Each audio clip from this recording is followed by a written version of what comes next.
एक बात मैं अजीत पवार को बोलना चाहता हूं कि माननीय अजीत पवार जी, आप एक सम्मानित नेता हैं, आपको महाराष्ट्र की जनता ने इतना प्रेम दिया, इतना सम्मान दिया, इतना मान सम्मान दिया, उसके बाद भी आप महाराष्ट्र की जनता के माइंडेट को ठुकराकर आप एकनाथ शिंदे जी के साथ में कहना चाहता हूं कि क्या आपने ज्योतिरादित्य सिंधिया की हालत नहीं देखे? ज्योतिरादित्य सिंधिया को भारतीय जनता पार्टी का एक नेता नामर्द कहने का काम करता है। आपने देखा होगा कि मुख्यमंत्री एकनाथ शिंदे और डिप्टी सीएम देवेंद्र फडणवीस के बीच में जो खटपट चल रही थी नहीं, वो लगातार अभी भी चल रही है। और महाराष्ट्र में अभी जितने नए नए मुख्यमंत्री तैयार हो रहे हैं, मैं तो पहली बार ऐसा देख रहा हूं कि भैया इतने डिप्टी सीएम तैयार हो गए। 2 डिप्टी सीएम की राजनीति में पहली बार किसी नेता का डिमोशन हुआ है देवेंद्र फडणवीस का। वो देवेंद्र फडणवीस जो सीएम की कुर्सी पर थे, उनका डिमोशन होकर वो डिप्टी सीएम, महाराष्ट्र में सीएम का चुनाव हो जाए। ये 4 के 4 जो सीएम, 3 सीएम जो भी देखने को मिल रहे हैं, चौथा भी आने वाला है। चौथा कौन आने वाला है ये सबको पता है। जिसके कान में दर्द होता है मस्जिद की अजान से, जो भौंपुओं को हटाने की बात करता है, हो सकता है बहुत जल्द वो भी आ जाए। तो चौथा सीएम भी महाराष्ट्र की जनता, लेकिन एक साथ महाराष्ट्र की जनता इन चारों को भगाएगी, क्योंकि जो अपनी पार्टी का, अपने नेता का और अपने मुख्यमंत्री का नहीं हुआ, वो देश की जनता का कहां से होगा? मोहित शर्मा, जिस तरह महाराष्ट्र में उथल पुथल हो रही, क्या कहेंगे उसके लिए? देखिए, मैं आपको एक बात बताता हूं, जिस तरीके से पहली बार इस देश की सरकार में, इस देश में एक नया ट्रेंड देखने को मिला है, वो ट्रेंड ये है कि एक प्रदेश के अंदर एक मुख्यमंत्री और कई उप मुख्यमंत्री बन गए। यानी कहने का मतलब ये कि एक सीएम और 2 डिप्टी सीएम आपको देखने को मिल चुके हैं। अब तक कुल मिलाकर महाराष्ट्र के अंदर टोटल 3 मुख्यमंत्री हो चुके हैं और अब इंतजार है चौथे का। देखते रहिए, बहुत जल्द मुख्यमंत्री जो है वो चौथा मुख्यमंत्री भी महाराष्ट्र को मिल जाएगा। लेकिन याद रखिएगा कि इन चारों का एक साथ ही इस देश की जनता जो है वो समापन करेगी, क्योंकि इस देश की जनता देख रही है, इस देश की जनता ने, यानी महाराष्ट्र की जनता ने जो माइंडेट दिया था, वो दिया था उद्धव ठाकरे को। लेकिन जिस तरीके से उद्धव ठाकरे की सरकार रातों रात गिरा दी जाती है, न जाने कौन सा डर होता है, सीबीआई का डर होता है, ईडी का डर होता है, आईबी का होता है, आईटी का होता है, या पैसा कमाने का शोर होता है, पैसा कमाने का जोश होता है, ये समझ में नहीं आता, जिस कारण रातों रात सरकार गिरा दी जाती है और एकनाथ शिंदे को मुख्यमंत्री बना दिया जाता है। आपने जी, मैं आपको एक चीज बता, गठबंधन का कुछ नहीं होगा। गठबंधन का क्या होगा? नहीं, मीडिया में चल रहा है कि अब बिहार की भी बारी है। नहीं, गठबंधन का क्या होगा? एक बात आप मुझे बताइए, अजीत पवार जो हैं, अजीत पवार तो गए नहीं थे गठबंधन में। गठबंधन में तो शरद पवार गए थे, ठीक है। और दूसरी बात यह कि एनसीपी जो है, एनसीपी अभी भी गठबंधन में है। एनसीपी यानी शरद पवार अभी भी गठबंधन में है। तो किसी पार्टी के नेता के जाने से, और दूसरी बात ये कि अब तक ईडी और सीबीआई की जिन नेताओं के ऊपर जांच बैठी, मुझे और देश की जनता को ये नहीं पता कि कितने नेताओं को अब तक सजा हुई है। लेकिन ये सबको पता है कि वो सारे नेता भाजपा ज्वाइन कर चुके हैं। ये सबको पता है। जिसके ऊपर सीबीआई और ईडी की जांच बैठी, वो बीजेपी के दरकिनार बैठ गया।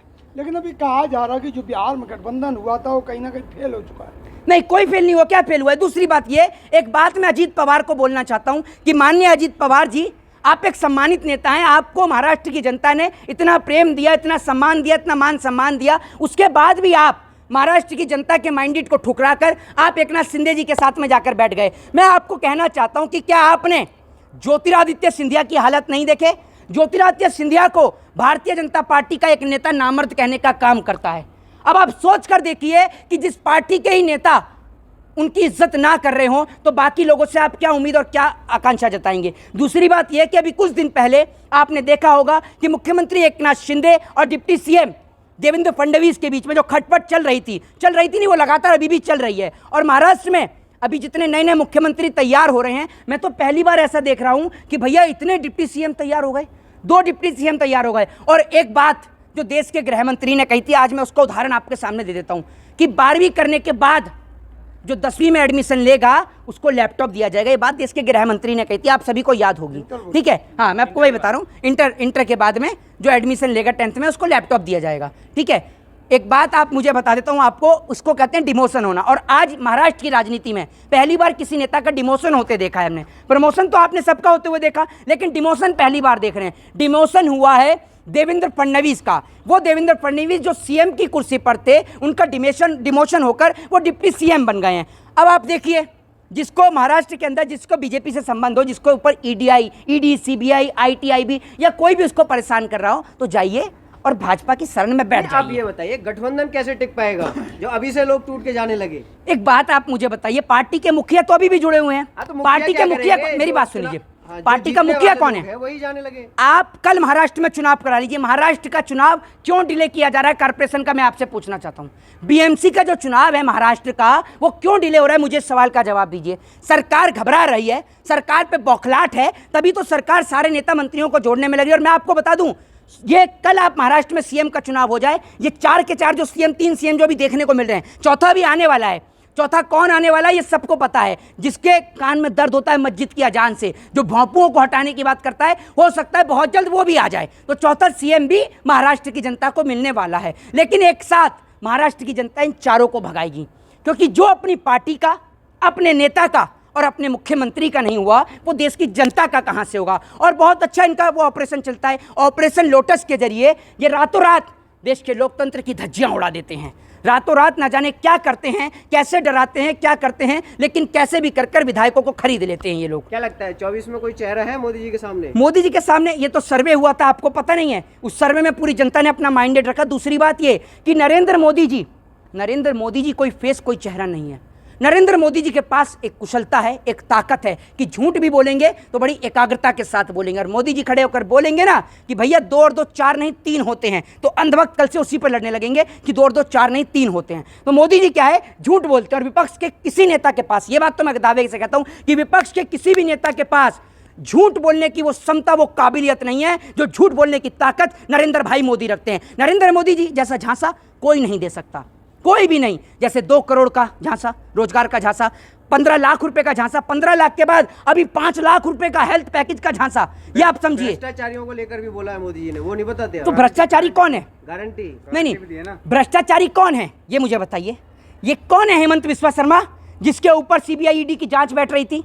कौन है हेमंत विश्वा शर्मा, बताइए ना। पहले कांग्रेस में था, बीजेपी में आया, सारे आरोप मुक्त हो गए। कौन है ये बताइए मुझे। मुकुल रॉय, शारदा चिटफंड घोटाले का आरोपी, जरा बताइए ना मुझे। कौन है शुभेंदु अधिकारी, बताइए। तो ये सारे करप्शन वाले लोग तो भाजपा में ही हैं।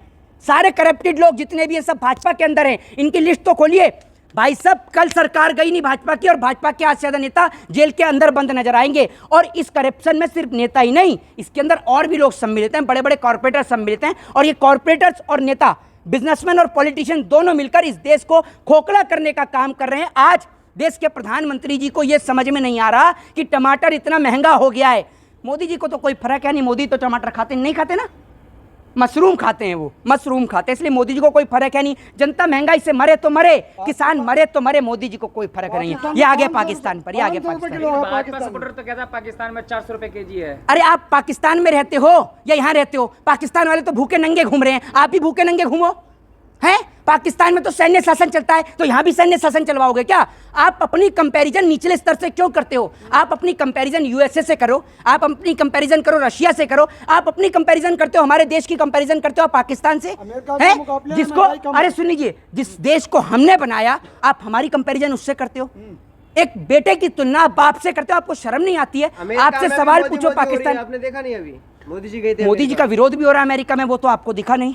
जब मोदी से सवाल करें, मोदी जी अंग्रेजी बड़ी अच्छी सीखते हैं, ये कौन सा कोचिंग सेंटर है, इसका प्रचार होना चाहिए, बड़ी अच्छी हाई प्रोफाइल अंग्रेजी बोलते हैं। मोदी जी का अंग्रेजी का तो कोई तोड़ नहीं है। आप जैसे लोग हैं जो कमियां देखते हैं, अच्छा, हर चीज में कमियां निकालते हैं आप जैसे तो नरेंद्र मोदी जी कर क्या रहे हैं अच्छे काम, जरा ये बताइए। एक बार मणिपुर हो आए, वो तो शुक्र है मेट्रो में ये नहीं बोला अगला स्टेशन मणिपुर है, नहीं तो देश के प्रधानमंत्री पहले ही उतर के भाग जाते, मेट्रो से जाते ही नहीं। वो इसलिए गए कि रोड पे जाम ना लगे, पब्लिक को दिक्कत ना हो। अच्छा, तो एक काम करिए ना, सुन लीजिए, हर जगह ट्रेन चलती है, तो देश के प्रधानमंत्री जी हर जगह का दौरा जो है ट्रेन से ही करें। मध्य प्रदेश का चुनाव है, देखता हूँ सारी रैलियां ट्रेन से करेंगे, हेलीकॉप्टर से जाते हैं। अरे भैया सुनिए, तो हेलीकॉप्टर से एक बात मुझे बताइए, ये जो कह रहे हैं दिल्ली में इतनी जगह प्रोग्राम करने जाते हैं ये देश के प्रधानमंत्री जी, तो मेट्रो से ही जाते हैं?